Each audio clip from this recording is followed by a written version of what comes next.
lean on us. We are here for you. You matter. You are not alone. Are you feeling overwhelmed? Not sure where to turn? The National Suicide and Crisis Lifeline is there for you 24/7. Call or text 988 or chat at 988sc.org. Whether you're having an emergency or you know someone who needs support now, they can help you take the next step towards finding hope and healing. There is hope. 988sc.org. They say you have 3 names. The one you inherit from your family, the one your parents gave you, and the one you make for yourself. So create the brand of you. Find the job you've always dreamed of and make it yours by going to Irish Jobs, Ireland's online recruitment platform. Take control of your career. Visit irishjobs.ie and move up to the next level you. Irish Jobs. Make a name for yourself.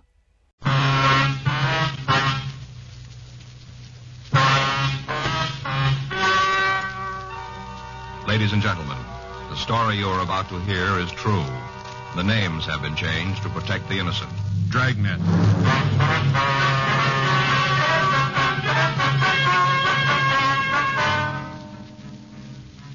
You're a detective sergeant. You're assigned a missing persons detail. You get a call that a young mother and a 9-month-old baby have disappeared. Routine investigation turns up the possibility of foul play. Your job, find them. It was Tuesday, August 12th. It was warm in Los Angeles. We were working the day watch out of Homicide Division, missing persons detail. My partner's Frank Smith. The boss is Captain Lorman. My name's Friday. We were on our way out from the office, and it was 10:14 a.m. when we got to 1865 Malabar Street. Manager's apartment. Better try it again, huh? Yeah. Just a minute. I'm moving as fast as I can. Sounds like she's got trouble. Yeah. Yeah? Miss Fleischer?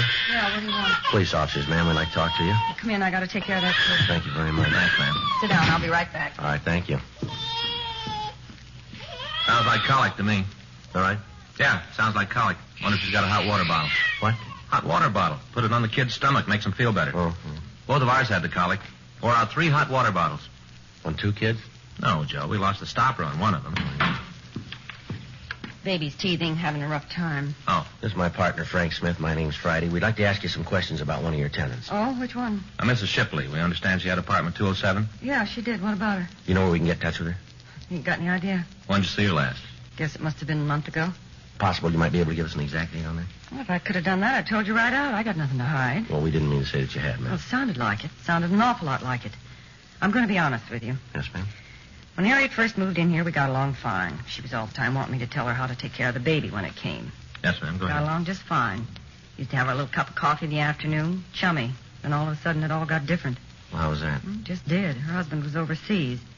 In the Army. I guess Harriet missed him pretty much. Anyway, she was always saying how she did. Wished he could be here when the baby was born. Got terrible depressed. I see. Moody, you know. Yes, ma'am. I did what I could to cheer her up. Used to go up there and we'd sit and talk.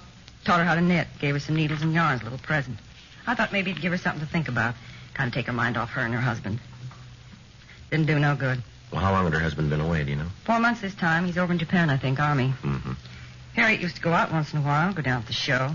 Seemed like just about every picture she saw made her sadder. I guess that's why she did it. Just got so sad she couldn't take it anymore. Oh, what's that? Tried to kill herself. Shipley? Yeah. I got the kids in bed one night and went up there. I hadn't heard nothing from her that day, so I went up to see how she was. Good thing I did, too. Found her right there in the living room. She cut her wrists. Right away, I called for the doctor, and all the ambulances and police came running around. Took her to the hospital. Big deal. Guess I found her in time, though. They pulled her through. Mm-hmm.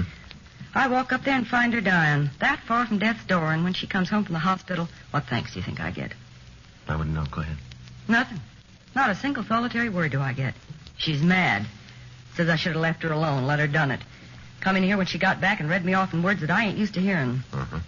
I got 5 kids, mister. They take a lot of time, and I ain't got enough to go running around after nobody who don't thank a person for saving their life like that. I called it quits right then. Right at that minute, we were no longer friends. Mm-hmm. When did she make the attempt on her life? Last September. I don't remember the date. I think it was the 2nd.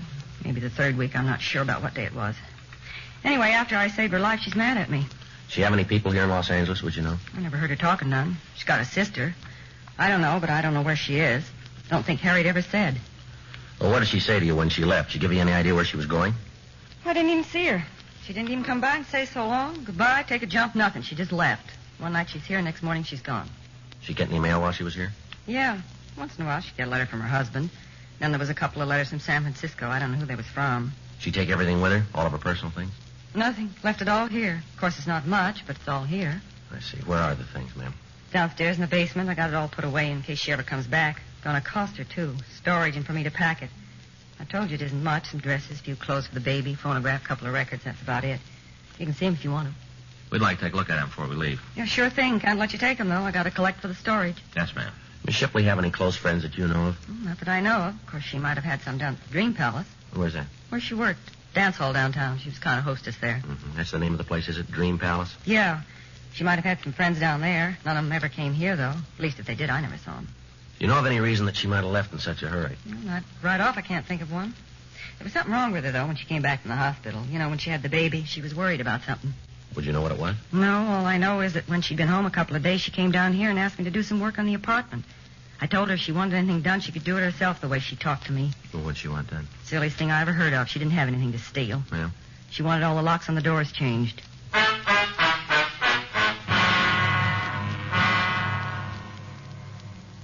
"10:46 a.m. In the company of the apartment manager, Barbara Fleischer, Frank and I went down to the basement and looked through the missing woman's effects. Other than the phonograph, several cardboard boxes of used baby clothes, and cheap woman's dresses, we found nothing.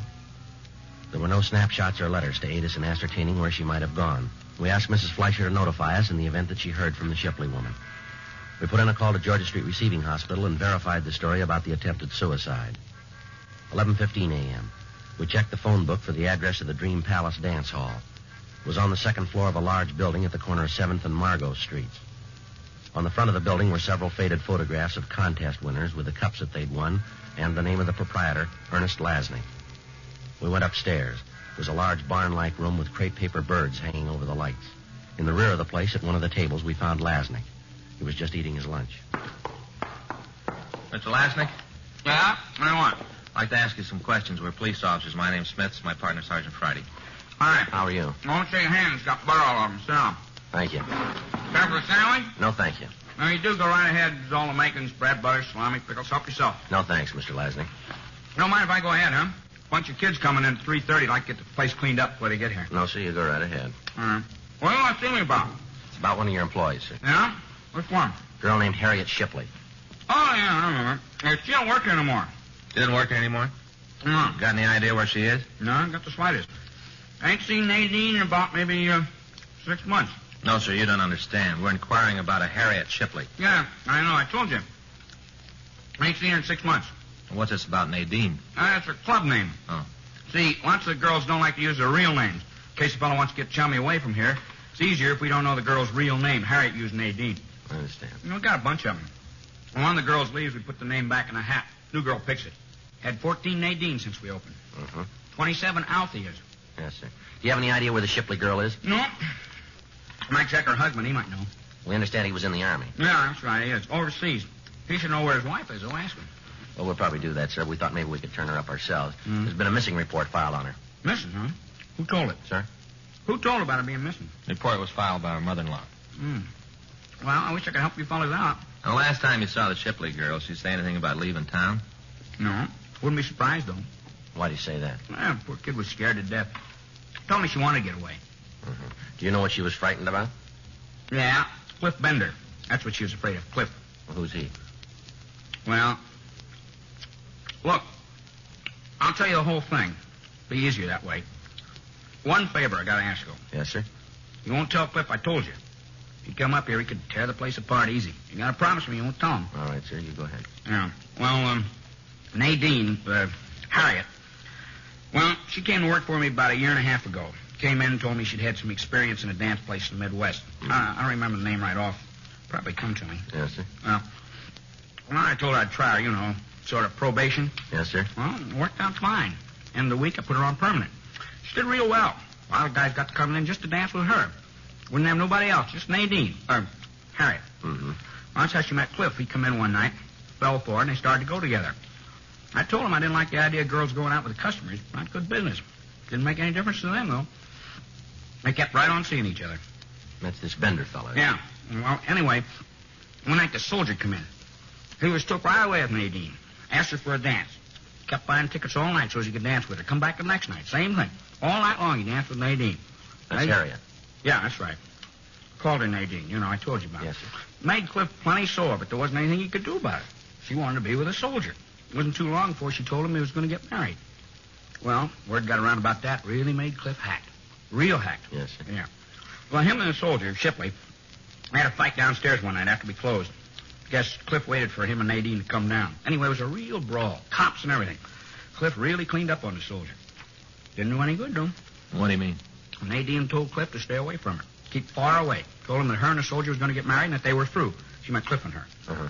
Well, the soldier and Nadine got married a couple days later, and she quit her job. Right after that, I heard he went overseas, and Cliff was around trying to break things up. Didn't do no good, though. Nadine loved the soldier, and she planned to stay with him. Yes, sir. Well, I tried to talk to Cliff. Tell him to stay out of it. Leave the girl alone. What was that? I told him to leave the girl alone. I see. Mm-hmm. Didn't do any good. He was sure hacked. He said that she was his girl. Might take some time, but he'd get her for running out on her. I figure he told her that, too. That's what she was afraid of. Don't blame her. Cliff told me that, I'd believe him. What's that, sir? That he was going to kill her.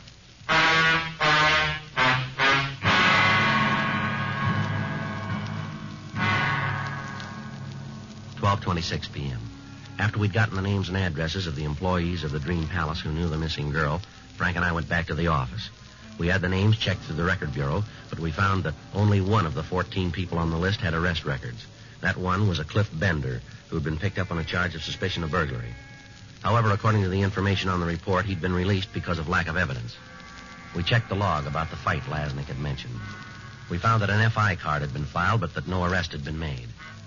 We went over to room 45, and we talked with Sergeant Eggenweiler and Sergeant Rubles, the officers who'd handled the burglary case. They told us that in their contacts with Bender, he was sullen and uncooperative. They told us that he'd been seen in the company of known criminals. They also told us that in their opinion, they considered the man dangerous. We checked his last known address, but we found that he'd moved in July, leaving no forwarding address. While Frank and I checked out the rest of the missing girl's friends and acquaintances, Sergeant Graham and Cliff Bailey tried to check on Bender. We talked to everybody on the list we'd gotten from Ernest Lasnik, but none of them could give us any idea where we might find the Shipley girl. Most of them, however, told us about the threat that Bender had made against her life and expressed the opinion that he was responsible for her disappearance. The next day, Wednesday, August 13th, Frank and I went by communications. Then we checked back into the office. I tell you, the mother-in-law of that missing girl called again this morning? No, you didn't. Yeah, she wanted to know how we were doing, what progress we've been able to make. Well, what'd you tell her? Well, I filled her in on what we found. I didn't tell her about Bender, though. Just said we thought we'd be able to find the girl. Mm-hmm. You talked to her when she made the original report, didn't you, Joe? Yeah. What'd you think? Well, how do you mean? Well, isn't there something there that's a little off base to you? I don't know what you're trying to get at. Well, it just seems to me that she doesn't care if we find her daughter-in-law or not. All she cares about is the kid. Well, yeah, I kind of got that idea myself. The way she talked, doesn't seem that she and the girl got along too well, does it? No. Just seems like there's something she isn't telling us. I don't know what it is. I asked her this morning if she'd heard from her son, if he knew anything about where his wife might be. What'd you say to that? Well, she told me she didn't want to bother him, make him worry. Wouldn't even tell me his mailing address. Said she didn't want him alarmed unless there was a reason. No, the way I see it, his wife being gone is reason enough. Yeah, that's the way it seems to me, and I told her that. She said our job was just to find the girl and the baby, and that's all. Cooperation like that isn't going to make it any easier, is it? We can only do so much if she isn't going to help us. No, it doesn't make a lot of sense. Her filing the report and then holding out information. I may better get over and talk to her again. See if we can get the whole story. How about Graham and Bailey? You heard from them? No, there's a note in the book. They got a lead on Bender. Graham said they were going to run it down for us this morning. All right. What time you got now? 9:43. I'm going to talk to the skipper. Make arrangements to put a picture of the Shipley girl on suspects wanted this afternoon. Might be able to turn something, huh? Sure, a lot of loose ends. I get it. Missing persons Friday. Yeah, Graham. Mm-hmm. Where? What'd she say? Mm-hmm. Yeah, well, that's about the same. What? Yeah. Well, you want to call a crime line? Right. No, we'll meet you out there right away. Right, bye. So they found where Bender was living. What do you mean was? Checked out last June, about the same time the Shipley girl disappeared. Landlady hasn't seen him since. Guys came up with something else. Yeah. A couple of shirts for a baby. Uh-huh. Bloodstains all over him.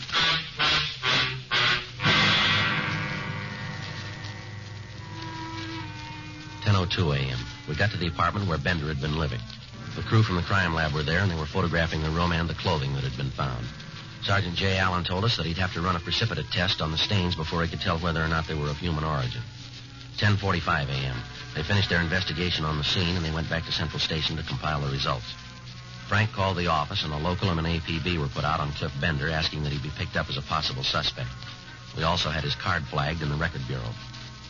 We talked to the landlady of the apartment building, and she told us that Bender had left his apartment hurriedly one night about the middle of June. She was unable to tell us the exact date, but she did go on to say that she'd been getting a check for the rent each month. We asked her if she could show us either one of the checks or an envelope that it had come in. She explained that she'd thrown the envelopes away and had cashed the checks. She was unable to tell us where they'd been mailed from. She said that as far as she knew, she'd never seen the Shipley girl in Bender's apartment. We asked her to notify us immediately in the event that the suspect returned. We put in a call to the bank where the rent checks were cashed, and we asked that they give us the information on them. 1:30 p.m. Frank and I went over to the crime lab, and we talked to Jay Allen. He told us that the stains on the baby clothes were human blood. He showed us the photographs taken, but there was nothing in them that would give us any lead as to either the girl's or Bender's whereabouts. That afternoon, the picture of Harriet Shipley was telecast over the police program. We got several calls from citizens who said that they'd seen the girl. We checked them all out. One of the callers, a bus driver, told us that he'd seen the girl and the baby on his bus during the month of June, and that she'd gotten off in San Diego. We alerted the police in that city to look for her. Thursday morning, Frank and I checked into the office. Go and check the book, Frank, see if there's anything from San Diego. Right. I got it. Missing persons, Friday. Yes, that's right. Yes, we did. Where? You sure about that? Right away. Mm-hmm. Frank, get your coat. What do you got? Shipley girl, they found her.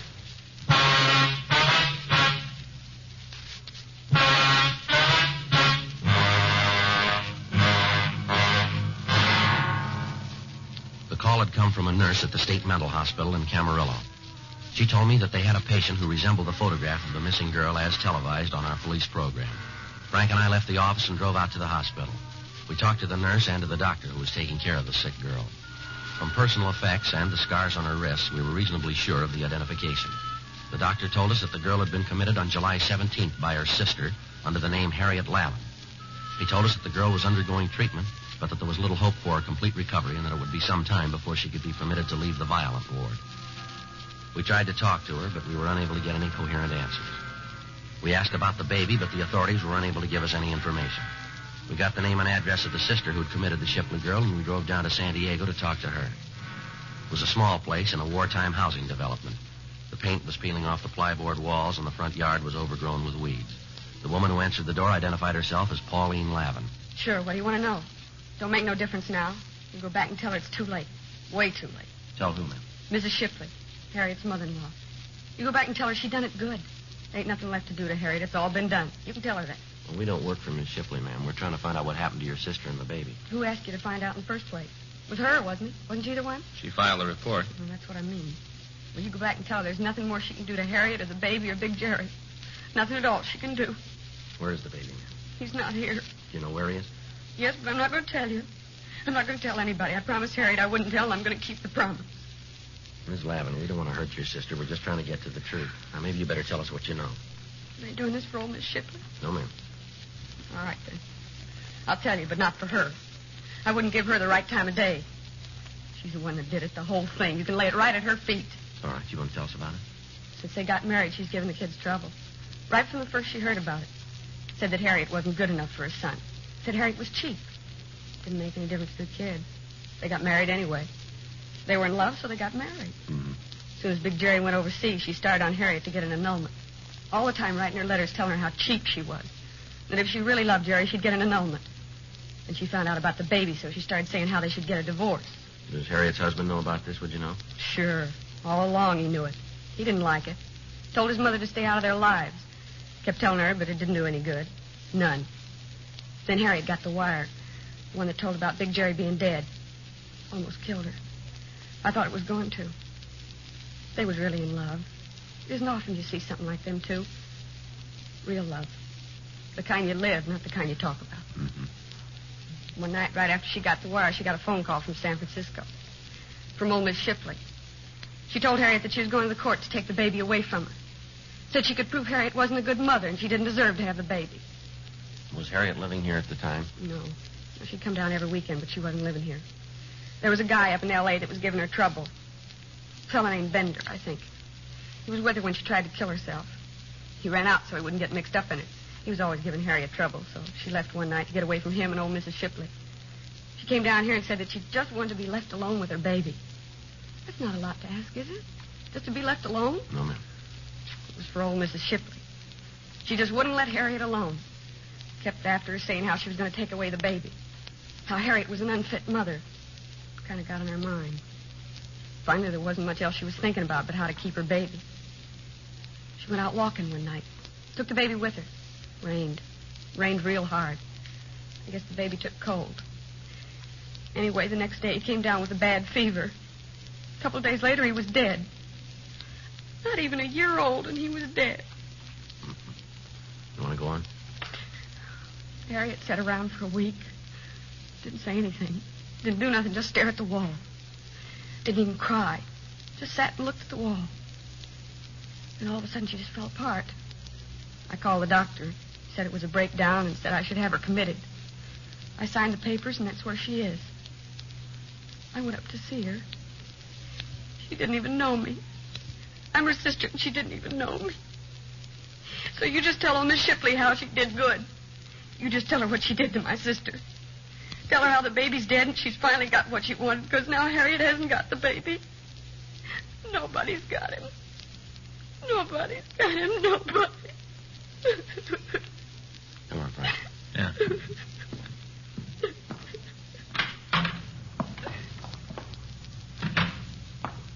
Where to? Well, we'd better get back to town. Guess so. See Miss Shipley.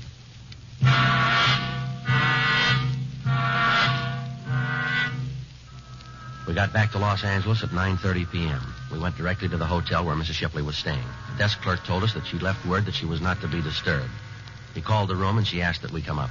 We took the elevator to the 7th floor, and we walked down the hall.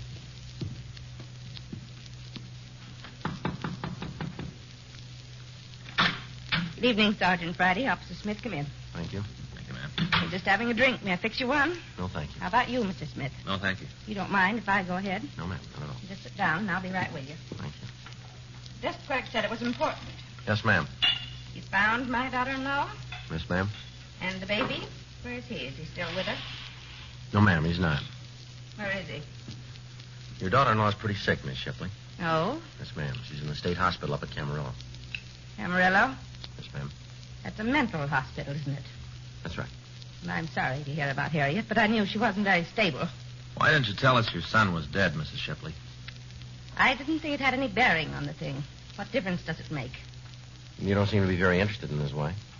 I'm going to be honest with you, Sergeant. I'm not. Not in the least interested in what she does or where she is. I never did feel she was the right girl for my son. Never. When the baby was born, I tried to go along with it. I tried to be nice to her, and she wouldn't have it. She wouldn't even be friendly. She poisoned my son, turned him against me. She's a terrible woman. Just terrible. Whatever's happened to her is just exactly what she's got coming. Naturally, I'm sorry it's the way it is, but there's nothing I can do. All I'm interested in right now is my grandchild. I want him. And if I have to go to court to get him, then I'll do it that way.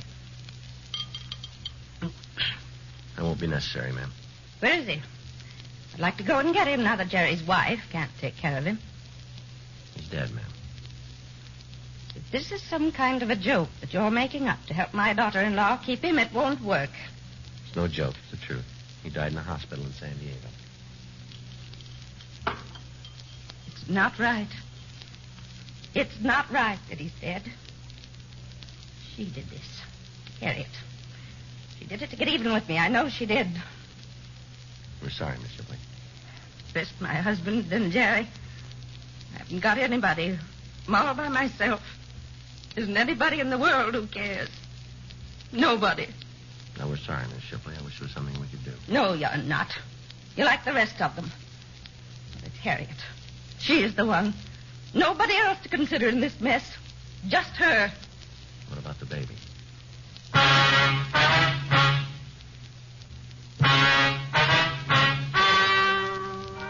The story you've just heard is true. The names were changed to protect the innocent. Dragnet. The story of your police force in action is a presentation of the United States Armed Forces Radio Service.